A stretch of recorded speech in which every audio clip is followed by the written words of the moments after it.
Vamos abrir as nossas Bíblias no livro do profeta Isaías, capítulo de número 45. Isaías, capítulo de número 45, nós iremos ler a partir do verso de número 21.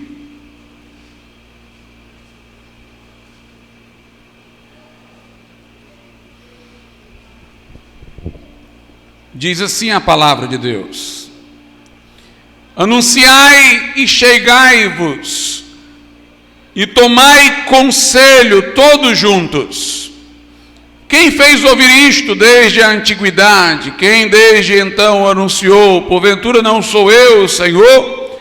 Pois não há outro Deus senão eu, Deus justo e Salvador não há além de mim.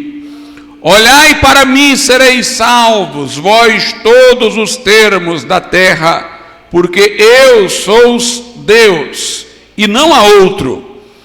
Por mim mesmo tenho jurado, já saiu da minha boca a palavra de justiça, e não tornará atrás, que diante de mim se dobrará todo o joelho, e por mim jurará toda língua.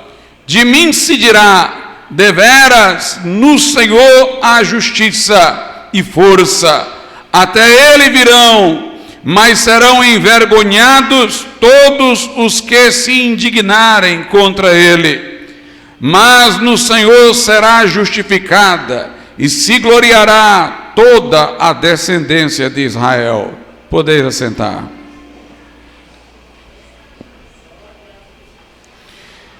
Meus amados irmãos, um dos livros mais interessantes da Bíblia, do Velho Testamento, é o livro do profeta Isaías.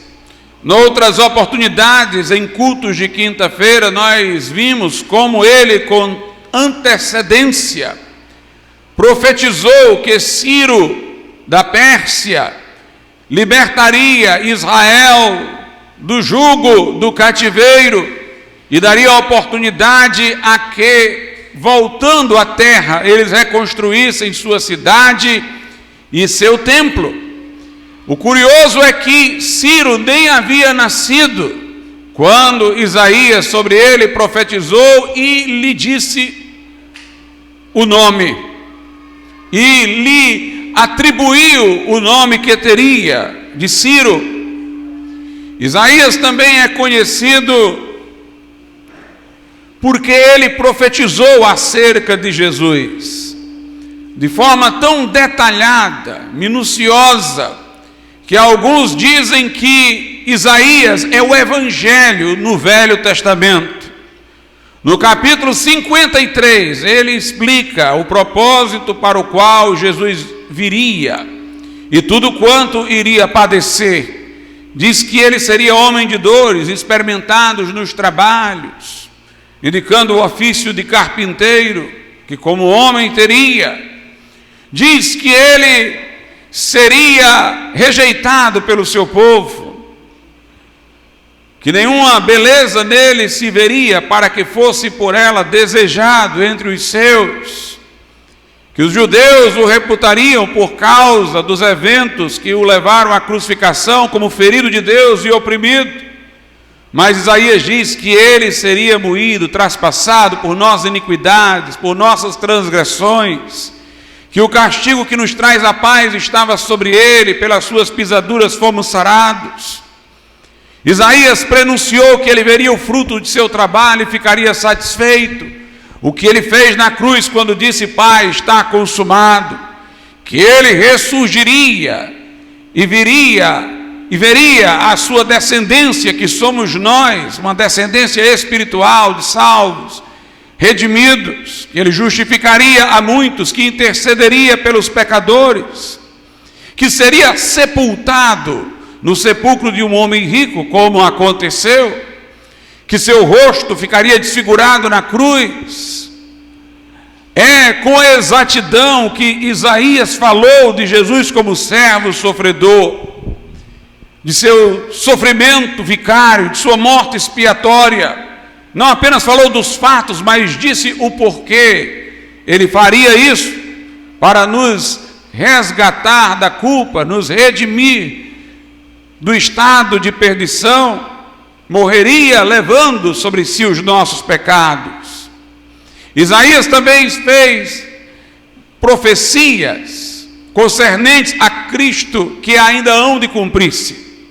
Fala de seu governo futuro, milenar.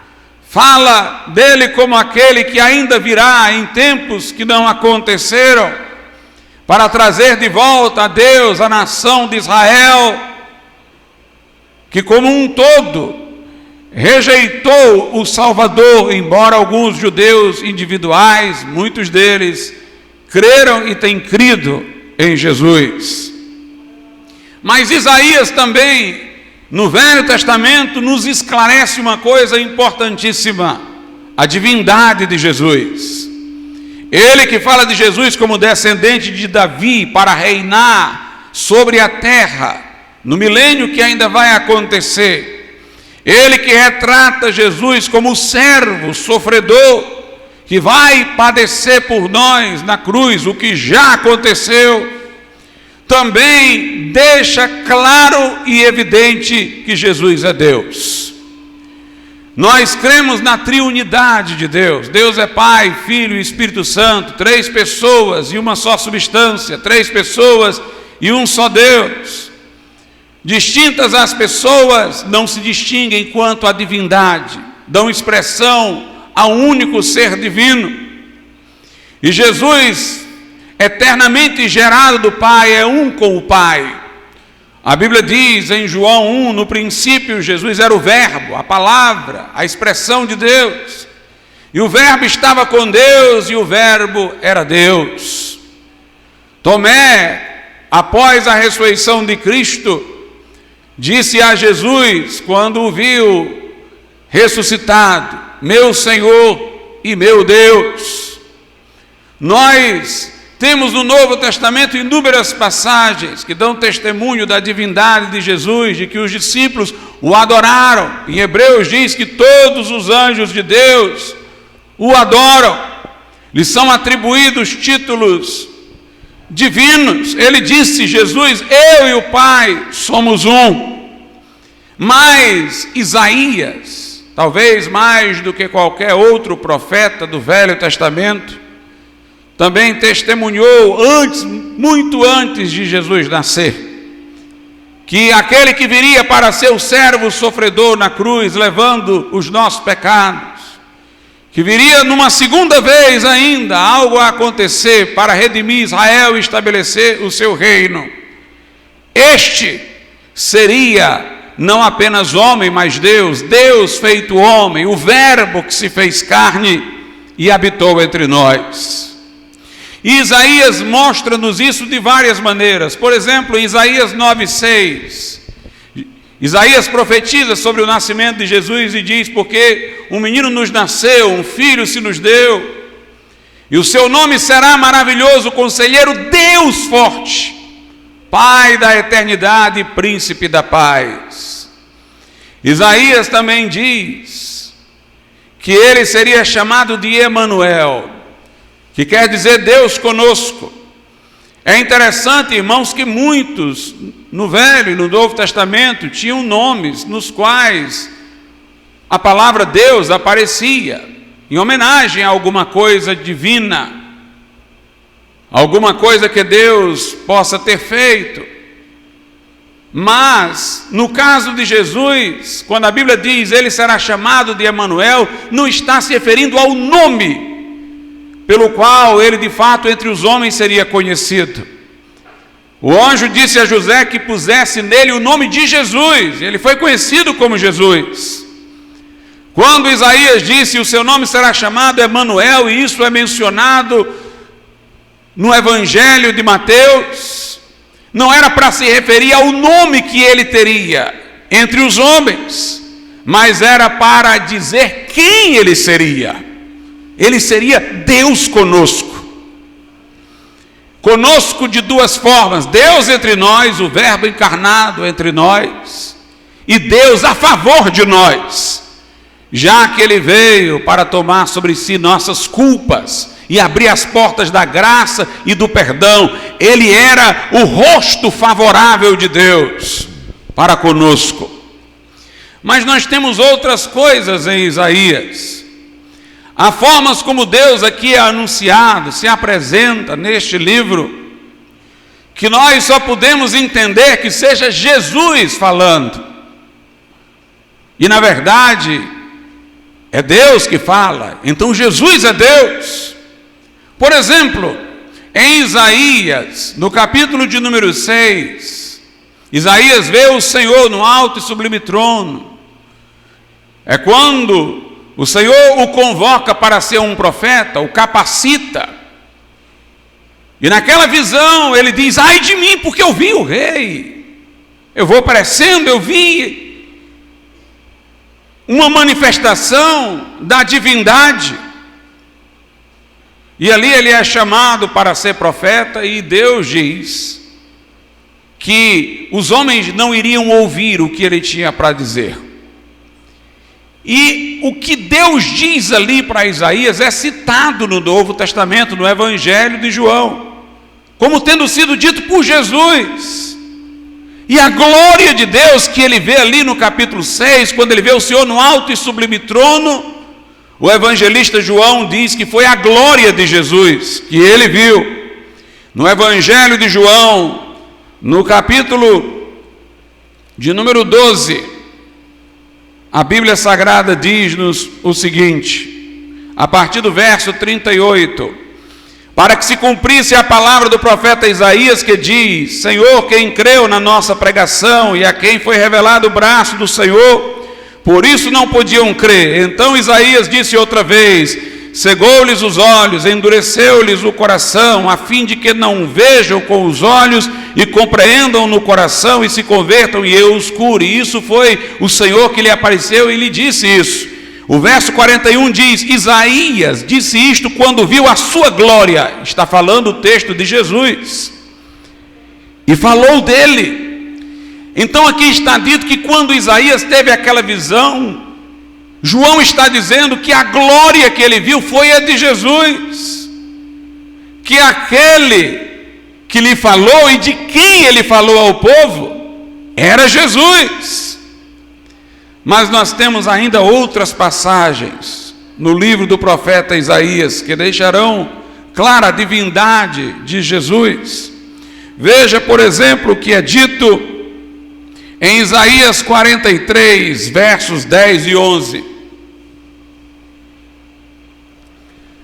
Deus fala pela boca do profeta: vós sois as minhas testemunhas, diz o Senhor, e meu servo a quem escolhi. Está falando para a nação de Israel, para que o saibais e me creais e entendais que eu sou o mesmo, e que antes de mim Deus nenhum se formou, e depois de mim nenhum haverá, e eu sou o Senhor, e fora de mim não há Salvador.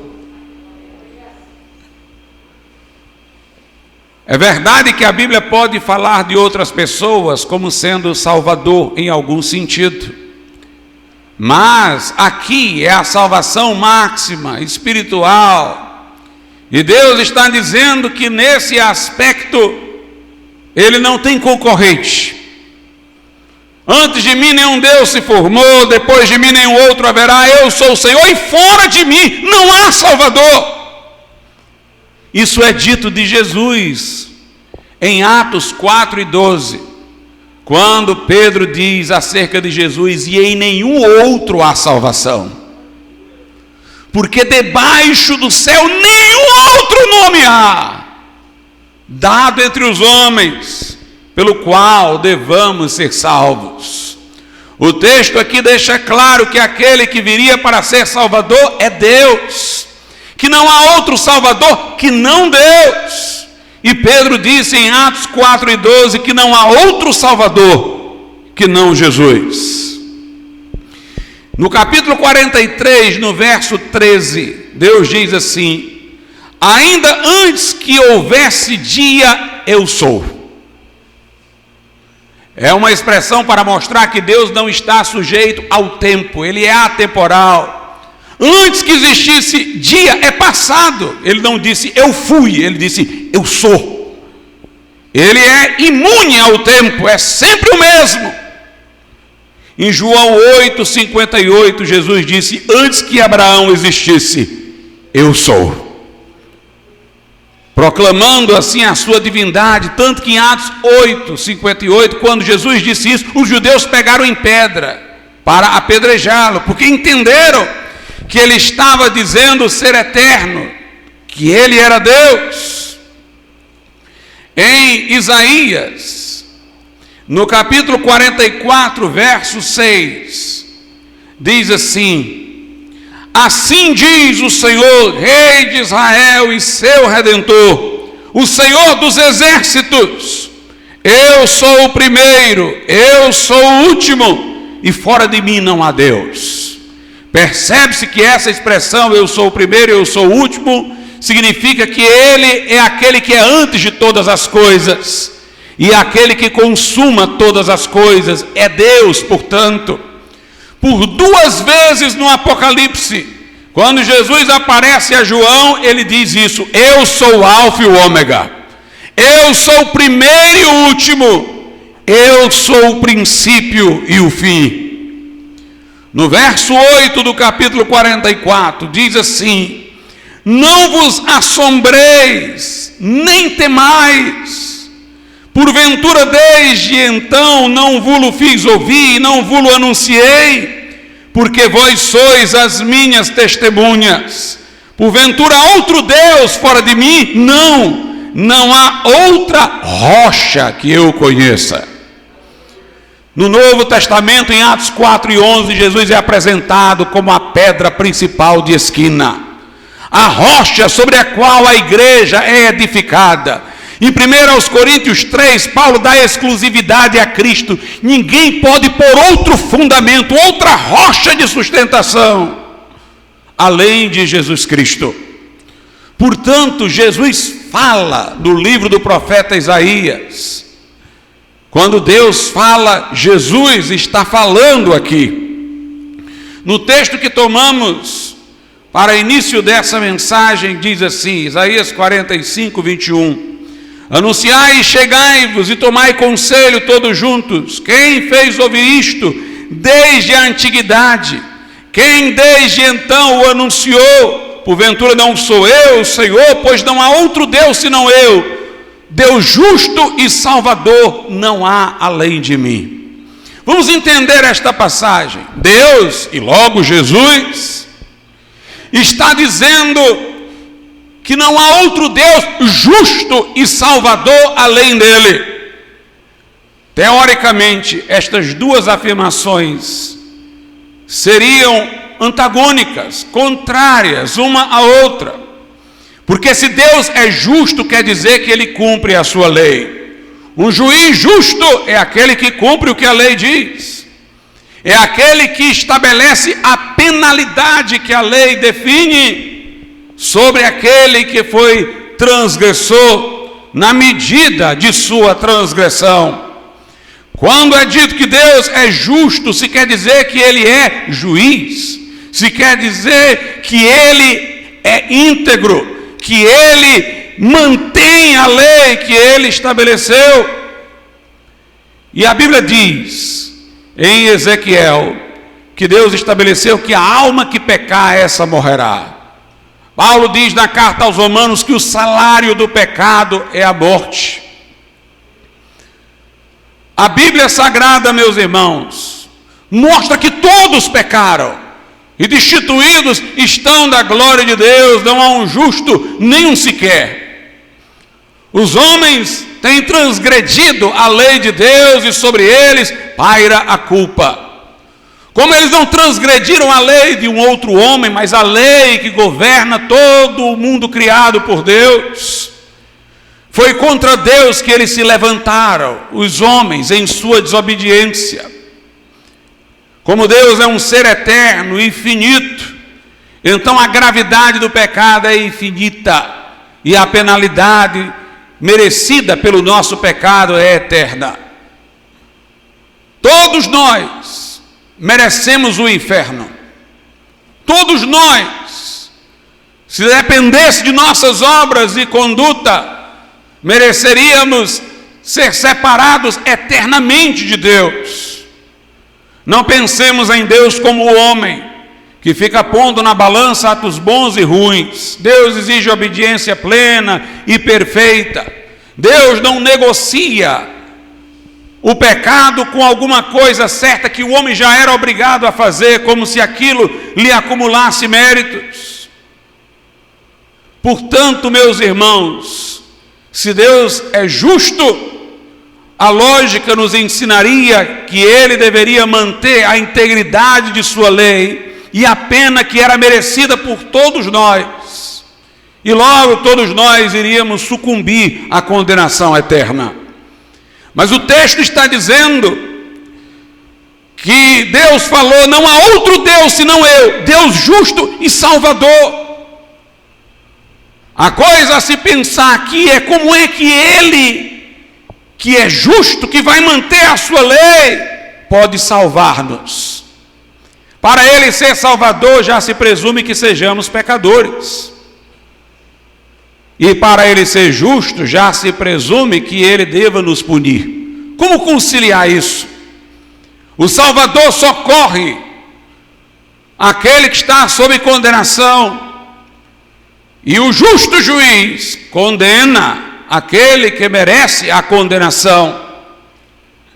A maravilha de Deus é esta: para nos salvar, ele não se retratou da sua lei. Ele não deixou o pecado impune. Ele não esqueceu a penalidade que sua lei reivindicava. Ele manteve a integridade da sua justiça. O próprio Deus em Jesus se fez homem. E como homem, Jesus foi perfeito. E ele tomou sobre si os nossos pecados, para que a sentença que estava sobre a nossa cabeça fosse para dele, para que a punição que era para nós, ele assumisse. A Bíblia diz que Cristo nos resgatou da maldição da lei, fazendo-se maldição por nós. Ele morreu justo pelos injustos, para levar-nos a Deus.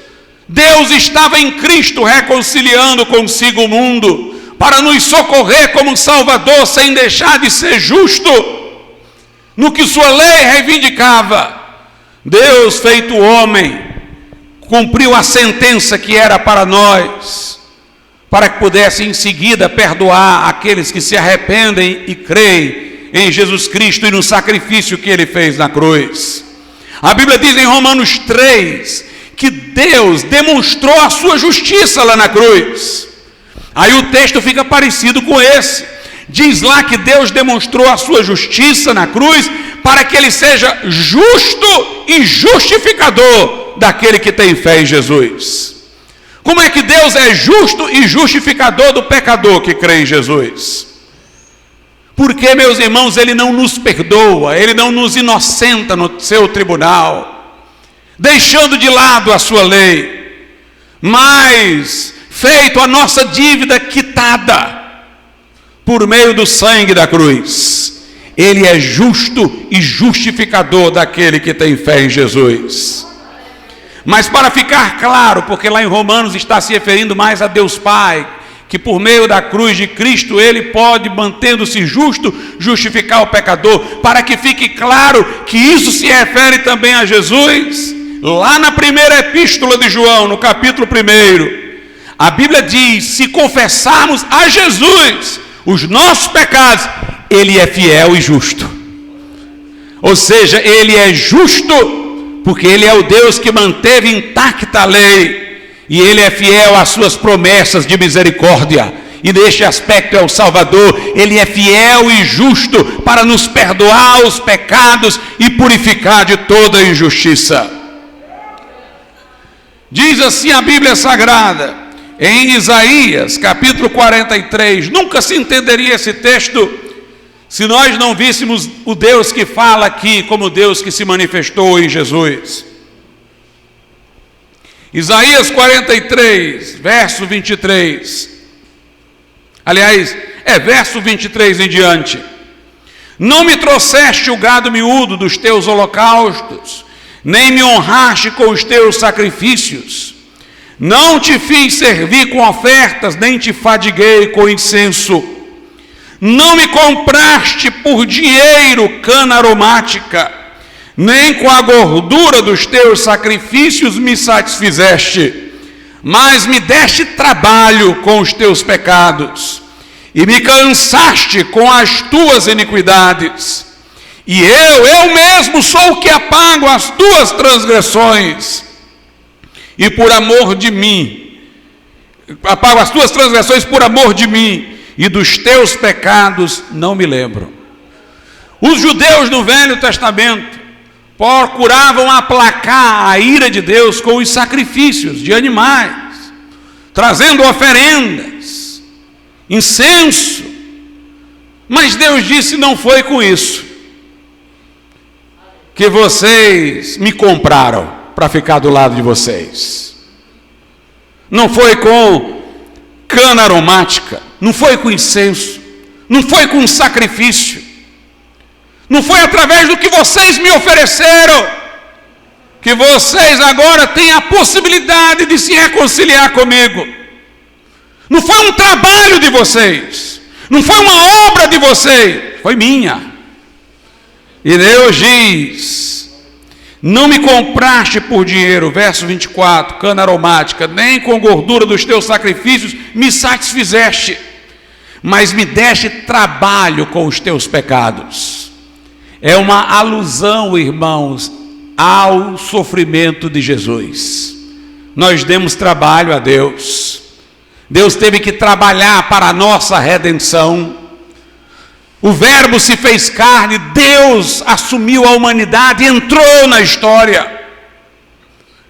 Ele deixou-se aprisionar pelos homens, ser entregue aos romanos, foi chicoteado, traspassado e morreu suspenso na cruz para pagar o preço da nossa redenção. Me deste trabalho com os teus pecados e me cansaste com as tuas iniquidades.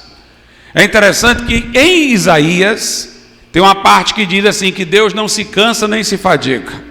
E no mesmo livro de Isaías, Deus diz: tu me cansaste. Como é que a gente concilia Deus enquanto Deus não se cansa? Mas feito homem, ele se cansou. Encarnado na humanidade, Jesus trabalhou e cansou. Aprove ao Pai fazê-lo enfermar. Ele sofreu, sangrou por amor de nós. Note, nós não tínhamos como oferecer alguma coisa a Deus para compensar a nossa culpa. Foi o próprio Deus que desceu do trono, se fez homem, para Ele mesmo satisfazer o que Ele requeria. Deus diz: tu me cansaste com as tuas iniquidades, me deste trabalho, referindo-se a todo o labor, o sofrimento de Jesus Cristo enquanto homem para nos redimir. Esta passagem nos lembra outra de Pedro, aqui diz: não me compraste por dinheiro cana aromática, nem me satisfizeste com a gordura dos teus sacrifícios. Pedro diz: nós fomos resgatados da nossa vã maneira de viver, não com ouro nem com prata, mas com o precioso sangue de um cordeiro imaculado e sem mancha, o sangue de Jesus. E no verso 25 Deus diz: e eu mesmo sou o que apago as tuas transgressões por amor de mim, e dos teus pecados não me lembro. Esse eu mesmo tem dois sentidos. O primeiro deles é que Deus não delega esse ofício para ninguém. Por isso nós não vamos a confessionário nos confessar com o padre. Deus diz: sou eu mesmo, eu pessoalmente. E o eu mesmo aqui é para mostrar, irmãos, que ele não mudou. Eu que continuo sendo eu mesmo, ainda eu mantive a minha lei. Eu não fiz minha lei retroceder, não. Eu sou aquele que diz que a alma que pecar, essa morrerá. Eu sou aquele que diz que o salário do pecado é a morte. Eu te perdoo, mas eu ainda sou aquele que mantém que para haver redenção tem que haver derramamento de sangue. Tendo se feito homem morrido por nós, ele satisfez a sua lei para nos perdoar, sem revogar a sua lei. Eu mesmo que continuo mesmo. Sou o que apago as tuas transgressões e dos teus pecados já não me lembro. Aqui mais uma vez a referência a Cristo, porque Jesus disse a uma mulher: perdoados são os teus pecados. Jesus disse a um paralítico que nele creu: perdoados são os teus pecados. Os fariseus ficavam dizendo: como é que ele pode fazer isso? Quem pode perdoar pecados senão Deus? Mas Jesus é Deus encarnado. Ele perdoou os pecados ao paralítico, perdoou os pecados a uma mulher que caiu em prantos aos seus pés, perdoou a mulher que ia ser apedrejada, mas se arrependeu, dizendo: nem eu te condeno. Perdoou o malfeitor que estava ao lado dele na cruz, que na última hora se arrependeu, reconheceu os seus pecados, e ele disse: eu te digo que hoje tu estarás comigo no paraíso. Hoje tu estarás comigo no paraíso. Por isso o texto de Isaías 45, 21 diz no final: pois não há outro Deus senão eu, Deus justo e salvador, não há além de mim.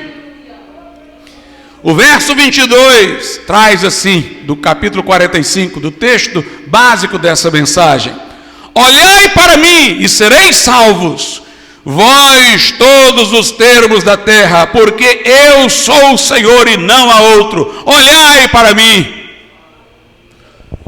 Olhar na Bíblia quer dizer crer, irmãos. Nós não andamos por vista, diz Paulo aos Coríntios 5, mas por fé. Hebreus 11 diz que a fé é o firme fundamento das coisas que não se vê. A fé é a visão do invisível, é a visão espiritual das coisas. Olhai para mim quer dizer creio em mim. Quer dizer, não olhem para os recursos que vocês têm, não olhem para o que a religião de vocês oferece. Olhem para mim. Esse olhar para mim evoca a imagem de tantos convites de Jesus: vinde a mim os cansados e sobrecarregados, e eu vos aliviarei. O que vem a mim de maneira nenhuma o lançarei fora. Quem tem sede, disse Jesus, vem a mim e beba. Quem crê em mim, como diz a Escritura, do seu interior fluirão rios de água viva. Deus aqui não diz: olhe para Maria, olhe para o pastor, olhe para aquela pessoa. Deus diz: olhe para mim, porque eu sou Deus e não há outro. Jesus não disse: ide aquele acolá. Jesus disse: vinde a mim. É confiar em Jesus como o único e todo suficiente Salvador. Olhai para mim e sereis salvos. E ele diz: vós todos os termos da terra. Uma coisa interessante é que os pagãos dos tempos antigos, eles tinham muitos deuses. Existiam deuses que eram só protetores daquela cidade, daquela nação, daquele povo. Deuses que eram protetores daquele outro povo. Nas guerras, cada um dos lados invocavam os seus deuses, na expectativa de que os que fossem de um lado se tornassem mais fortes do que os do outro. Os deuses eram regionalizados por povos. Mesmo os gregos, que já tinham uma visão mais expansiva dos deuses a quem eles ignorantemente serviam, os gregos regionalizavam os deuses. Existia o Hades, que era o deus do submundo, Plutão dos romanos. Existia Zeus, que era o deus celeste, Poseidon, o Netuno dos romanos, que era Deus do mar. As dimensões da natureza eram regionalizadas para os deuses. Mas os hebreus que tiveram a revelação de Deus, já sabiam que só há um Deus que fez os céus e a terra. Há um só Deus. A nossa mensagem, irmãos, tem um elemento de exclusividade e um elemento de universalidade. É o que inquieta o mundo pós-moderno, porque o mundo pós-moderno diz que ninguém pode dizer que está com a razão, que tem certeza de algo, ou que existe uma verdade válida para todos. Mas Deus reivindica a exclusividade. Eu sou Deus e não tem outro. Fora de mim não tem Salvador. Não há outra rocha que se conheça. Antes de mim nenhum Deus se formou. Depois de mim nenhum outro haverá. O nosso Deus não é para ser colocado entre os deuses, nem como simplesmente o maior deles. É o único Deus. E Ele não é Deus aqui e não é acolá. Ele é Deus em todas as partes. Ele é o Deus sobre o mar e sobre a terra, sobre as estrelas e sobre o sol, sobre os homens e sobre os animais. Ele é aquele que do nada trouxe tudo à existência pelo poder da sua palavra. Por isso Deus diz: olhai para mim de todos os cantos da terra. Olhai para mim, sereis salvos, vós todos os termos da terra, porque eu sou Deus e não há outro. Naquela cruz Jesus não levou só os pecados do povo hebreu, levou os pecados de todos os homens, não só dos homens que viveram até Ele vir ao mundo, mas de nós que nascemos depois. Jesus levou todos os pecados, Ele fez expiação de toda a culpa para garantir perdão para os que creem. Ele não mandou nos pregar só numa região, mas Ele disse: ide pregai o evangelho a toda criatura, fazei discípulos de todas as nações, porque toda autoridade me é dada no céu e na terra. Ele disse: recebereis poder ao descer sobre vós o Espírito Santo, e sereis minhas testemunhas em toda Jerusalém, Judeia, Samaria e até os confins da terra. Ele é Deus em toda parte, Ele é o Salvador em todo lugar. Quando, meus irmãos, os primeiros discípulos pregaram, eles foram perseguidos não por dizerem que Jesus era Deus.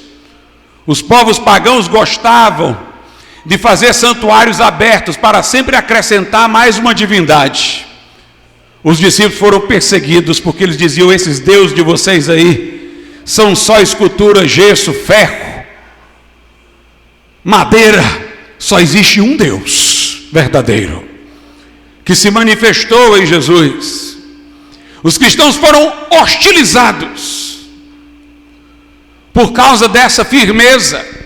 O Império Romano era ecumênico, aceitava todas as religiões, mas queria que o imperador também fosse visto como uma divindade entre elas.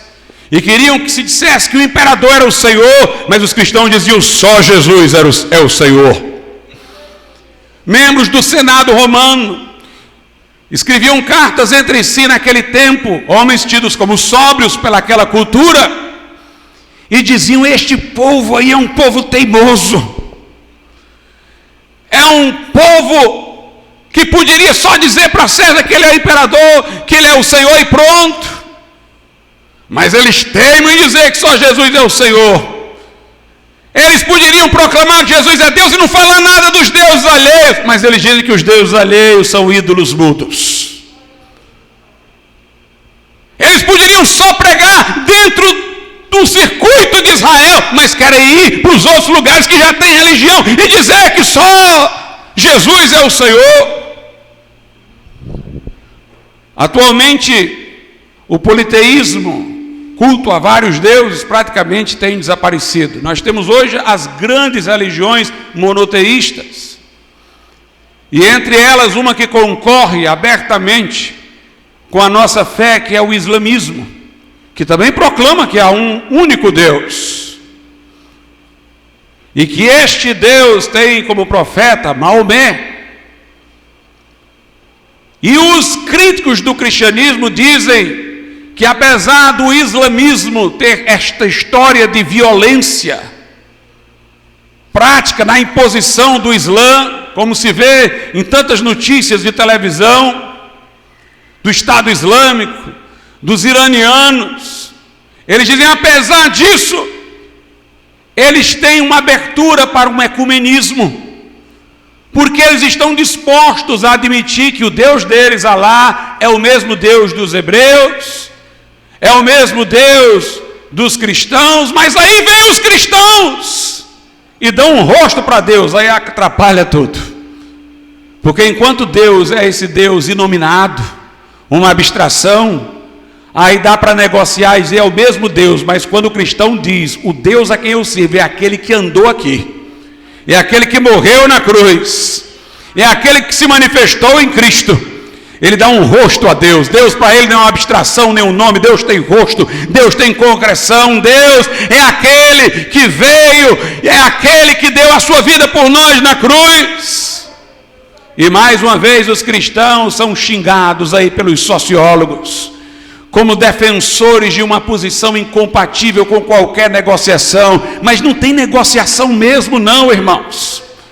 Nós não estamos aqui para fazer uma verdade compartilhada à fina força. Nós estamos aqui para falar da verdade imutável. Só Jesus é o Senhor. Só Jesus é o Senhor. O Deus a quem servimos é aquele que se manifestou em Jesus. E toda outra divindade é falsa. Deus diz, não há outro Deus além de mim. Olhai para mim. Olhai para Jesus. E sereis salvos vós todos os termos da terra, porque eu sou Deus e não há outro. Exclusividade, só Jesus. E universalidade, isso não é apenas válido para os povos que vieram da Europa, mas para os orientais, para os africanos. Essa mensagem vale para todo lugar. Paulo diz, eu não me envergonho do Evangelho, porque é o poder de Deus para a salvação de todo aquele que crê, primeiro do judeu e depois do grego.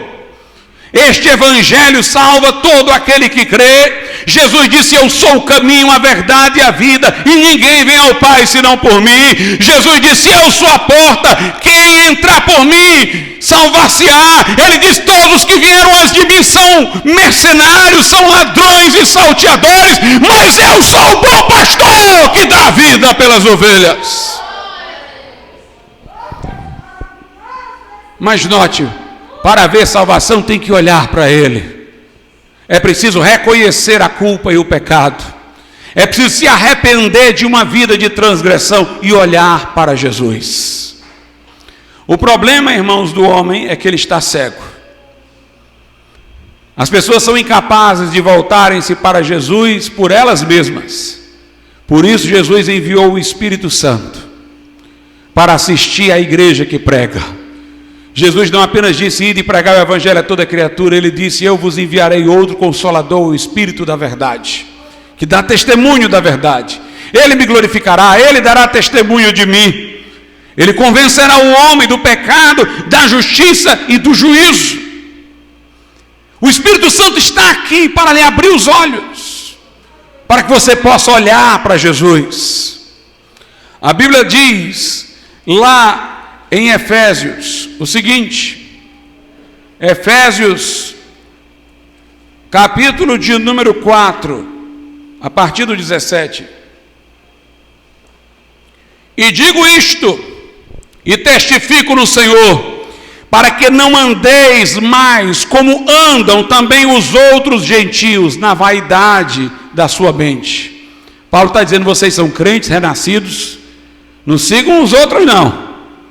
E ele diz, os gentios, os incrédulos, andam na vaidade da sua mente. Vaidade pode ser vazio ou futilidade.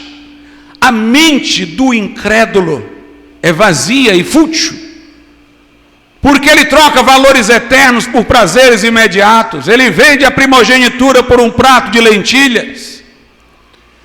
Ele vive uma vida para este mundo e não para a eternidade. Ele não se prepara para se encontrar com o seu Deus. Uma das expressões bíblicas para o incrédulo é louco. Louco, hoje te pedirão a tua alma e o que tu tens. Dizendo-se sábios, tornaram-se loucos. Os homens dizem, comamos e bebamos, porque amanhã morreremos. Como se tudo acabasse aqui e não houvesse eternidade.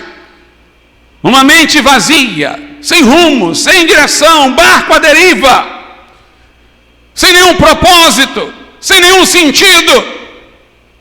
No verso 18 diz: entenebrecidos no entendimento. O entendimento está cheio de trevas, escuridão, não discernem as coisas, preferem o pior e não o melhor, vão na direção da destruição e não na direção da vida, separados da vida de Deus pela ignorância que há neles, pela dureza do seu coração, os quais, havendo perdido todo o sentimento, sensibilidade moral, se entregaram à dissolução, para com avidez cometerem toda a impureza. Esse é o estado do homem neste mundo.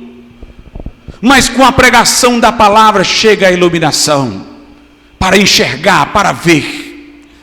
Quando a pessoa se volta para ouvir a palavra, então a luz brilha para que ela enxergue. Lá na carta de Paulo aos Coríntios, segunda carta de Paulo aos Coríntios, a Bíblia diz o seguinte, no capítulo de número 3, verso 16: mas quando se converterem ao Senhor, então o véu se tirará. É dito que tem um véu que cobre a visão da pessoa, um véu maligno no coração dela, que não a deixa ver Jesus, mas se ela se voltar para o Senhor, quiser saber, o véu vai ser tirado para que ela creia. A Bíblia diz em 2 Coríntios 4, 3 e 4, mas se ainda o nosso evangelho está encoberto, para os que se perdem está encoberto, nos quais o Deus deste século, Deus com D minúsculo, o diabo, falso Deus, Deus porque o mundo considera, não porque seja de fato, nos quais o Deus deste século cegou os entendimentos dos incrédulos, para que lhes não resplandeça a luz do evangelho da glória de Cristo, que é a imagem de Deus. Porém ele prossegue: porque nós não nos pregamos a nós mesmos, mas a Cristo Jesus o Senhor, e nós mesmos somos vossos servos por amor de Jesus, porque Deus, que disse que das trevas resplandecesse a luz, é quem resplandeceu em nossos corações para a iluminação do conhecimento da glória de Deus na face de Jesus Cristo. Quando pregamos a palavra, a luz brilha. O povo que andava nas trevas viu uma grande luz. A luz brilha para que você veja. Hoje ela está brilhando a seu favor. Olhe para Jesus. Olhe para Jesus e será salvo. O texto lá de Isaías, no versículo 23, traz uma coisa que poderia ser interpretada inadequadamente. 45, 23, por mim mesmo tenho jurado, já saiu da minha boca a palavra da justiça, e não tornará atrás, que diante de mim se dobrará todo joelho, e por mim jurará toda língua. Há alguns que dizem: ah, está vendo, pastor, no final todo mundo vai se converter, todo mundo vai para o céu, porque Deus está dizendo que toda língua vai confessá-lo, todo joelho vai se dobrar diante dele. Isso não é verdade. Nós vamos já interpretar corretamente esse versículo, mas o seguinte já mostra que existem dois grupos, os que creem e os que não creem. O verso 24 diz assim: de mim se dirá, deveras do Senhor a justiça e força, até ele virão, mas serão envergonhados todos os que se indignarem contra ele. Então tem aqueles que vão encontrar no Senhor justiça e força, mas tem aqueles que serão envergonhados porque não creram. Mas o versículo 23 é esclarecido no Novo Testamento, inclusive para mostrar que Jesus é Deus, porque lá no Novo Testamento vai se falar desse versículo aqui, mas referindo-se a Jesus. Diz lá em Filipenses, capítulo de número 2, versículos 10 e 11, para que ao nome de Jesus, olha como Jesus é Deus, lá Deus diz que vai ser diante dele, e aqui a Bíblia diz, para que ao nome de Jesus se dobre todo o joelho, dos que estão nos céus e na terra e debaixo da terra, e toda língua confesse que Jesus Cristo é o Senhor, para a glória de Deus Pai. Mas esse versículo esclareceu de lá, sabe por quê? Porque lá diz que toda língua vai confessar, mas aqui mostra que essas confissões estarão em lugares diferentes. Toda língua confessará, dos que estão nos céus, os crentes que já partiram e que confessam Jesus lá. Dos que estão na terra, somos nós agora que o estamos confessando. Mas fala também que confessarão que Ele é o Senhor, os que estão debaixo da terra, no inferno, o lugar de condenação, porque a Bíblia mensura o céu acima da terra e o inferno abaixo, porque o céu é melhor condição do que aqui, e o inferno é condição inferior à que temos aqui. Então diz que os que estão no céu já salvos confessarão, os crentes na terra que estarão futuramente no céu, mas estão agora na terra, o confessam, e até os do inferno vão confessar, mas não vai mudar a condição deles, porque eles vão confessar não porque querem servir ao Senhor no inferno, eles vão confessar porque não terão como não confessar. Eles tentaram ir contra Deus, mas não venceram. No inferno a confissão deles é uma desistência. Bem, não tem jeito, Ele é que estava certo mesmo, Ele é que é o Senhor mesmo, Ele é o que manda. Não é a confissão sincera e devocional, é a confissão do que resmunga, mas vai confessar. Todos um dia vão reconhecer. A diferença é que você pode reconhecer agora e ser salvo. Ao Filho do Homem é dada autoridade na terra para perdoar pecados. Depois da morte segue-se o juízo. Não há salvação no pós-morte, há salvação agora. Aqueles que hoje zumam do Evangelho, no inferno um dia reconhecerão, mas sem que isso lhes traga esperança, e sem que isso seja um coração rendido com voluntariedade, mas apenas alguém que não pôde escapar da soberania de Deus, que vai ter que admitir que ele venceu. Mas se você entregar voluntariamente a sua vida a Jesus hoje, você será salvo. Olhai para mim e sereis salvos, disse o profeta Isaías. No versículo de número 25 ele diz: mas no Senhor será justificada e se gloriará toda a descendência de Israel. Em nós mesmos nós somos condenados, mas em Jesus nós somos justificados, absolvidos no tribunal de Deus. Temos o perdão dos nossos pecados. Se com a tua boca confessares Jesus como Senhor aqui, e em teu coração creres que Deus o ressuscitou dos mortos, serás salvo. Porque com a boca se faz confissão, com o coração se crê para a salvação. Arrepende-te do teu pecado, reconhece que tu não podes fazer nada por tua alma, e olha para Jesus, vê a glória de Deus na face de Cristo. Olha para aquele que sangrou no Calvário por ti, mas viveu ao terceiro dia dentre os mortos, ressuscitou. Olha para Ele, olha para Jesus. Olhai para mim e sereis salvos. Vamos ficar de pé.